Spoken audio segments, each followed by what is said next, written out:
नमस्कार, आपका हार्दिक स्वागत। 21वीं सदी के दूसरे दशक में हम लोग जी रहे हैं। फिर भी समाज का एक बड़ा हिस्सा आज भी बिल्ली का रास्ता काटने, दूध के उबलकर गिरने या छींक आने पर कुछ देर के लिए स्थिर हो जाते हैं। शुभ-अशुभ की यह धारणा आज भी सदियों से उसी तरह बनी हुई है, जिसके कारण घर के बाहर नींबू, हरी मिर्च तथा नज़रबट, लोहे का नाल लगाना आम चलन है। हर तीसरा व्यक्ति, जो चाहे शिक्षित हो या शिक्षित, इन्हीं मान्यताओं की गिरफ्त में है। इन मान्यताओं के प्रभाव को शिक्षित या अशिक्षित समाज में नहीं बांटा जा सकता है, क्योंकि सामाजिक परिवेश में ये समान रूप से हावी है। इनसे मुक्त होने की तमाम कोशिशों के बावजूद हम उनसे मुक्त नहीं हो पाए हैं। इन धारणाओं का एक अपना समाजशास्त्र होता है, और जैसे जैसे व्यक्ति का समाजीकरण होता है, उसे धीरे धीरे समाज इन मान्यताओं और उसके प्रभावों से परिचित कराता जाता है। जो समाज जितना अधिक असुरक्षा के भाव में जीवन व्यतीत करता है, उस समाज में धर्म और आस्था की आड़ लेकर इन ढोंगी और भोगी बाबाओं की कोई न कोई कहानी चलती रहती है। फिर इन बाबाओं का चमत्कारी शक्तियों के माध्यम से जन कल्याण करने के दावों को उतना ही प्रेरित और प्रेषित किया जाता है। तमाम आधुनिक विकास और शिक्षा के प्रचार प्रसार के बावजूद इस सोशल मीडिया के दौर में भी इरेशनल थिंकिंग का प्रैक्टिस धड़ल्ले से जारी है। आज भी भारतीय जनमानस में साधुओं, ओझाओं, गुनिया, जादू टोना करने वाले के प्रति पूरी तरह विश्वास खत्म नहीं हुआ है। इसे आधुनिक विज्ञान और राज्य की अक्षमता कहें कि आज भी ऐसी खबरें सुनाई दे जाती है जिन पर सहज विश्वास करना कठिन होता है। इतना ही नहीं, आत्मा को कल्याणकारी बनाने का दावा करने वाले बहुत से स्वयंभू साधु, स्वामी, बाबा, महाराज, माताएं और भगवान भी यहाँ मिलते हैं, जो किसी न किसी तरह अपना संबंध भारत की प्राचीन आध्यात्मिक रहस्यवादी परंपराओं से जोड़कर दिखाते रहते हैं। अलग अलग संस्कृतियों में भय कहें, मान्यताएं कहें, विश्वास कहें, सबकी अलग अलग धारणाएं, परंपराएं रही है, और हमारे भारतीय सांस्कृतिक ढांचे में निहित प्रतीकों के आधार का एक संसार मिलता है या उसकी झलक मिलती है। उन्हीं प्रतीकों, चिन्हों के माध्यम से यह चमत्कारी बाबा चमत्कार का दावा कर समाज को अंधविश्वास की ओर ले जाने का काम करते हैं। क्योंकि इस आडंबर और अंधविश्वास के पीछे पूंजी का बड़ा बाजार फैला है। साथ ही ये तथाकथित सिद्धेश्वर जनमानस में अपना अप्रभावी प्रभाव भी छोड़ते हैं, जिसके कारण इन्हें राजनीतिक संरक्षण भी बखूबी मिल जाता है। लाखों अनुयायियों के दम पर ये बाबा राज्य के राजनीतिक सिस्टम में घुले मिले रहते हैं। हद तो तब हो गई जब मध्य प्रदेश में पंडोसर सरकार के बाबा नाम के बाबा ने अपनी पार्टी तक बना ली थी। ये बाबा लोग चुनाव के नतीजों को प्रभावित करने की कुवत रखते हैं। कहा जाता है कि साधु संत मोह माया से परे होते हैं, लेकिन ये बाबा लोग अलग हैं। चुनाव नज़दीक आते ही इन संतों और बाबाओं की वाणी भी सियासी रंग लिए दिखती है। नेताओं की तरफ से इनके लिए गाड़ी, पेट्रोल, डीजल आदि के साथ पर्याप्त दक्षिणा का भी इंतजाम किया जाता है। चुनावी राजनीति में बाबाओं की ज़बरदस्त पकड़ होती है, जिसके कारण इन्हें राजनीतिक संरक्षण प्राप्त हो जाता है। क्योंकि तर्कशील होना अपने आप में चुनौती है, वो भी बड़ी वाली। भगवान पर भरोसा करना आसान है और नास्तिक होना मुश्किल।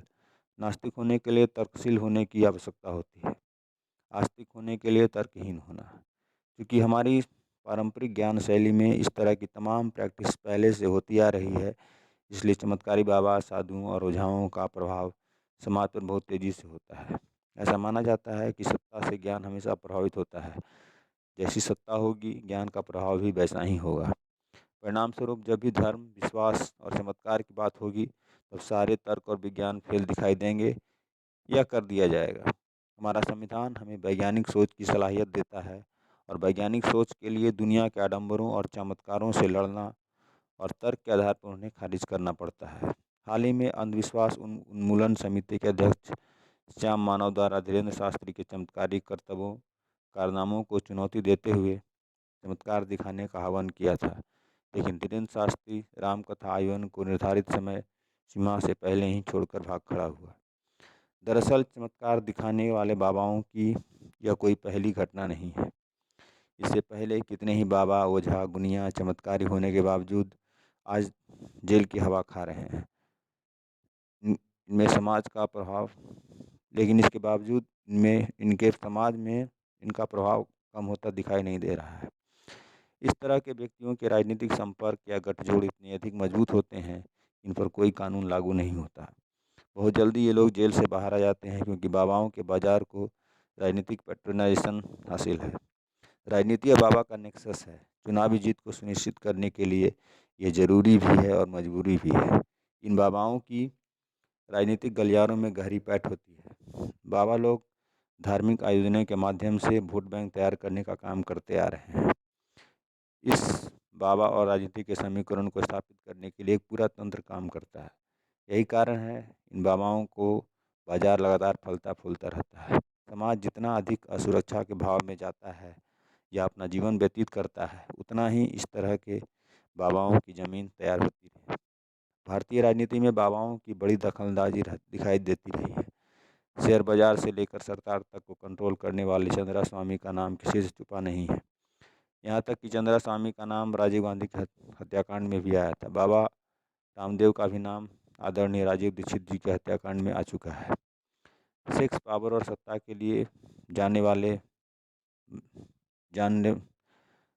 चंद्रा स्वामी को भी आखिर तिहाड़ जेल की हवा खानी पड़ी थी। लेकिन सत्ता गलियों में मजबूत पकड़ की वजह से उसे बहुत दिन तक जेल की सलाखें रोक नहीं पाई। आसाराम से लेकर राम रहीम और जाने कितने ही बाबा और धर्म गुरु जाति धर्म समुदाय के नाम पर अनेक तरह की भ्रांतियां फैलाने वाले इन बाबाओं के चरणों में जब बड़े बड़े नेताओं के सिर झुके हुए आशीर्वाद लेते हुए दिखाई देते हैं, तो लोगों के दिलों में इन बाबाओं का प्रभाव और बढ़ता जाता है। इन 75 वर्षों में लगातार बाबाओं का बाजार चुनाव होने से पहले चमकना शुरू हो जाता है। अब एक ट्रेंड और शामिल हो गया है कि लोगों को असल मुद्दा से ध्यान भटकाने के लिए ही इन बाबाओं का उपयोग होने लगा है। ये सब बातें इनका सत्ता के साथ मजबूत समीकरण को दिखाता है। बाबा लोग अपने सभाओं, प्रवचनों के माध्यम से मॉब तैयार करने का काम करते हैं। ये सारे प्रवचन कहीं न कहीं राजनीतिक पार्टियों से फंडेड होती है या स्पॉन्सर्ड होती है। इन बाबाओं के माध्यम से जो राजनीतिक समीकरण तैयार किए जाते हैं, वह बहुत मजबूत होते हैं क्योंकि जिस देश में बेरोजगारी अपने चरम पर हो, शिक्षा का स्तर लगातार गिर रहा है, वहाँ युवा के सामने कोई ठोस दिशा नहीं हो, जहाँ लोग भोजन और स्वास्थ्य के लिए संघर्ष करते हों, वहाँ इन बाबाओं की ज़मीन बहुत उर्वरक और उपजाऊ साबित होती है। और जितना यह देश असुरक्षा के भाव में जीवन व्यतीत करेगा, उतना ही इन चमत्कारी सयानों का बाजार चमकता रहेगा। राजनीति और धर्म दोनों समाज की बेहतरी के लिए होता है, लेकिन विवादास्पद बाबाओं और नेताओं ने अपने भोग और ढोंग के लिए इस पर कालिख पोतते रहते हैं।